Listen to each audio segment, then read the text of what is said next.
Welcome to another video. My name is Sander and today we are at Darlington Provincial Park. Stick around till the end as I'll exactly show you whether this is the park for you to visit next.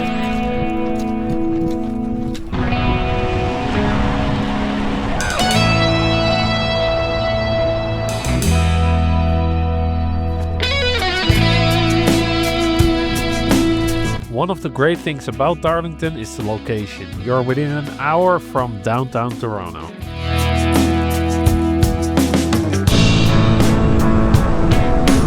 Darlington is located right next to the highway and as a result expect some highway noise. One thing to note is it's a completely paperless park, so when you go camping make sure you have a booking and pre-register. If you are here for the day, make sure you buy a day permit online. Darlington is a large park and it's very close to the 401 and the CN rail track, so if you want to escape from highway noise, probably not the park for you. So Darlington has one large great beach behind me. As you can see, it's directly on Lake Ontario, so one of the Great Lakes. So for a beach day, it's perfect. When it comes to cell phone service at the park, it's very, very spotty, or at least with Telus and Koodo. So if you want to work from the campsite, this may not be the park for you. When it comes to you bringing your bike, I would 100% recommend bringing your bike. It is, again, a large park. It's fairly flat. Sure, there's some hills, but there's interconnecting trails between all the campgrounds and the day use area, so it's very, very easy to explore by bike. When it comes to bringing your water toys, your kayaks, canoes, and stand-up paddle boards, I wouldn't recommend taking them on Lake Ontario, but there is McLoughlin Bay, which there is a nice little boat launch. We didn't bring ours this time, but maybe next time we definitely bring them to just explore the bay. It's completely separate from Lake Ontario, so it's pretty calm. Great for fishing apparently as well. It's a fish sanctuary, so next time we'll come back, we'll certainly bring our kayak. Trails are nothing too exciting. There's a few trails, so if you want to, take a trail, you can certainly do so. I wouldn't say recommend any of the trails per se. Right now we're here at the end of May, and they're just very, very muddy.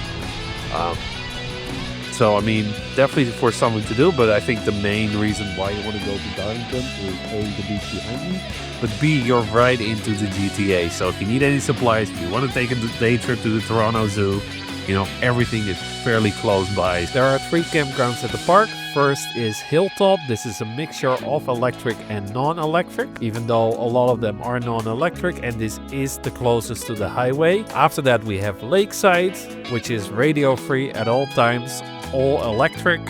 And last but not least, which is where we stayed, Cliffside, which is a mixture of electric and non-electric sites. This was our site, 157, close to the lake, but a pain to get in. It's very large, but it's an awkward setup because the road there is a one-way. However, there's really no way to get your trailer in because normally you would back it in like this, but the fire pit is right there. So we parked it close to the road, otherwise our door would be on the wrong side. But it is a massive, massive site. The power pass, the stall's there, so you do have to bring quite a bit of extension cord. But it's just, it's an interesting setup. Every campground has its garbage and recycling depot, but there's also one by the dump station, which is centrally located by all the campgrounds. So let's talk about the trailer sanitation station. First of all, there's only one potable water hose. It is threaded, so if you have a water filter, you can use it. But the main thing is there is only one post. There's 2 lanes, 1 post. So for a very large park, I'd say not an ideal setup. There is also 2 lanes for the dump, 2 holes, but again, 1 hose. There is a nice park store for all your basic necessities, including your firewood, your ice, your t-shirt, your patches, and your basic camping supplies. But more importantly, they also sell scooped ice cream here as well. It comes from Central Smith in the Peterborough area, so local to us. But it's a nice little store for your basics, your merchandise, and some ice cream. There is a nice large playground in the beach area for the kids.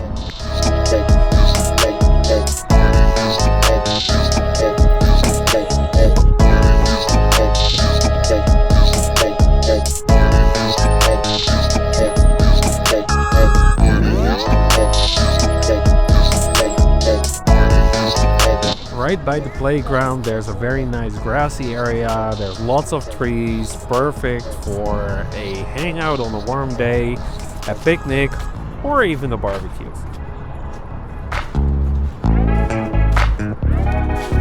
This is the old cabin. It kind of doubles as a visitor center. It's a very nice little exhibit about the animals in the area here.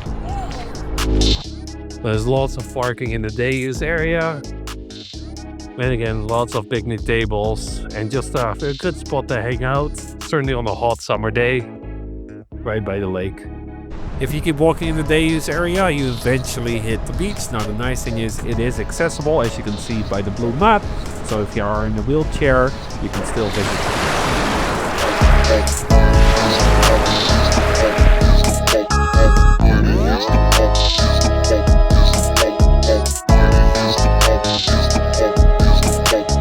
So as you can see, a very, very large sandy beach, and I don't know if it picks up on the camera, but you can see the Toronto skyline right ahead of us. At the end of the beach there, you can see it marked off, which is the nature area.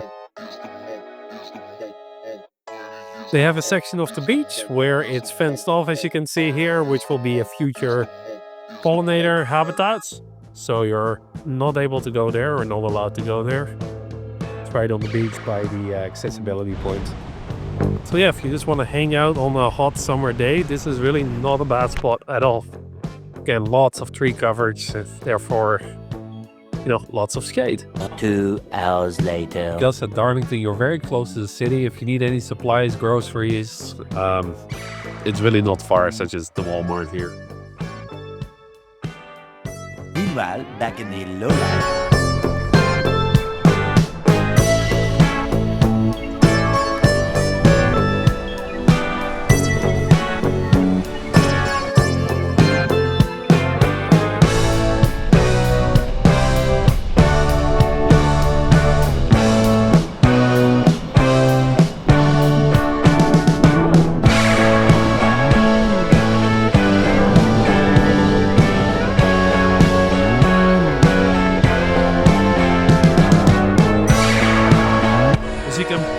Here, the train is very, very loud at Hilltop.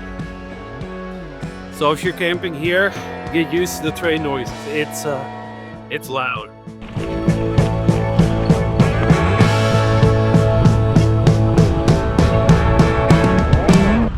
So this is one of the trails here.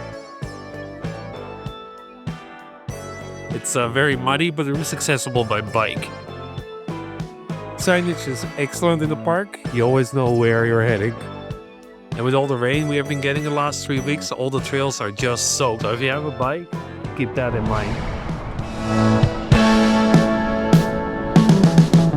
And again, no shortage of parking. There is a nice little comfort station as well in the day use area.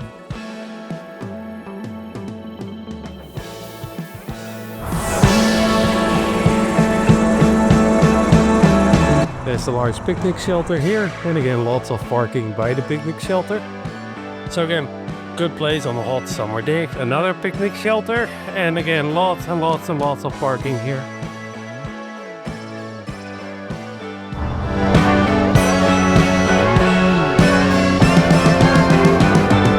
This is the boat launch on McLoughlin Bay. Here's where you can launch your boat or your canoes and kayaks as well. This bay is completely surrounded by land, so while you can see Lake Ontario in the distance, it's a lot calmer, warmer, but I wouldn't recommend going swimming here. But it is good for fishing. If you don't have a boat, canoe, or kayak or stand-up paddleboard, they do have like the nice little fishing platforms.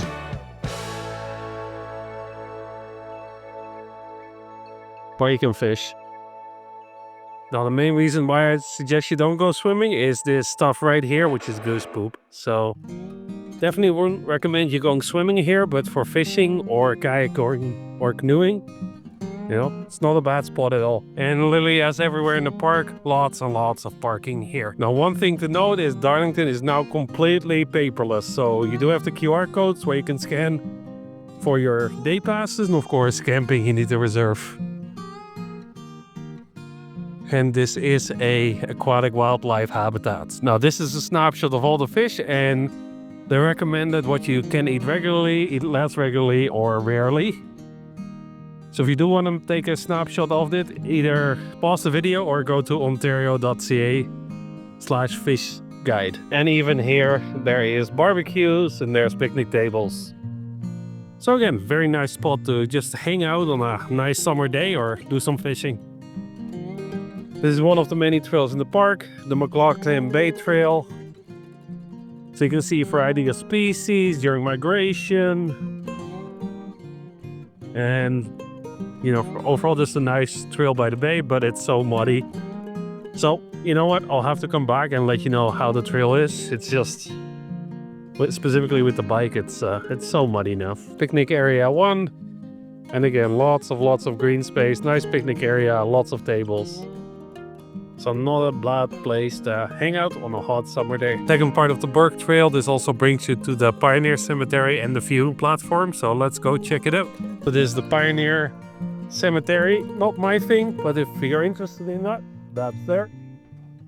Let's make our way to the view platform to see if we can see anything. This trail is pretty dark, so plus if you're superstitious, then there's a cemetery right there, so maybe do this not late during the evening or early in the morning, because it is pretty dark here. The trail itself is all wood chips, so you could do it with a stroller or a wheel. I wouldn't recommend a wheelchair, maybe a heavy-duty stroller. But it's okay to do it by bikey as well, as I'm doing. Darlington is one of the parks that allows this as well, so if you have a loved one that loves the park, you can do that here. This is the viewing platform. Now I'm sure many years ago you probably got a nice view, but it's completely overgrown. So unfortunately not too much to see here. The following day. So let's talk about Darlington Provincial Park. Darlington Provincial Park is very closely located to the GTA. So if you need any supplies, groceries, day trip to Toronto, it's all nearby. Now it is located right next to the 401 and the CN Railway. So expect a lot of highway noise, expect the train to go by many times an hour. And specifically in Hilltop, it's going to be loud. In the lower campgrounds, it's not so bad, but you can still hear it. Trails are nothing special, even though we've only done a few this time because they were just so muddy. We're here at the end of May after like 2 or 3 weeks of straight rain. So we'll come back there and review that. The beach is nice. It is rocky. Lots of dead fish. I don't know if that's seasonal, but just something to keep in mind. And when it comes to your bike, I would 100% recommend bringing it. It's a very large park. It's relatively flat. There's interconnecting trails everywhere, so you can get from A to B pretty easily. Cell phone service, not great. So if you're planning on working from the campground, probably not the campground for you. There's lots and lots of picnic areas, perfect for day use on a hot summer day. There's a nice playground for the kid. There's an old cabin, which is like a mini visitor center. Very nice to check out as well. And of course, you're right on Lake Ontario. The campsites are hit and miss. Some of them are very awkwardly laid out, such as ours, because it's technically a one-way street, but you kind of have to pull in the other way. And even then, there isn't a lot of room with the trees that aren't trimmed. Some sites are nice and spacious, others aren't. So when you book this park, just, kind of take some time and look at the pictures, look at the layout, try to understand it based on the map to make sure you get a good site. So overall, I like the park. I would come back again. Definitely not one of my favorites. I think if you are looking for more of a beach experience and you don't mind driving a little bit further in the GTA, Sandbanks or Presqu'ile would be a better pick in my opinion than Darlington. But hey, if you want to get out, you're in the GTA, why not? It's really not a bad park. Has lots of great facilities. So yeah, you might as well check it out. If you got a lot of value out of this video, please smash that like button. It really helps to push this video out to a larger audience, and subscribe as well. It's absolutely free. We have many more videos coming up this year, including a new concept that we're launching, as well as a special. We're going camping in the Canadian Rockies. So if you want to see that, smash that like button. And if you're looking for additional great parks to visit, check out this video right here where we summarize the best top 10 provincial parks we visited in the past.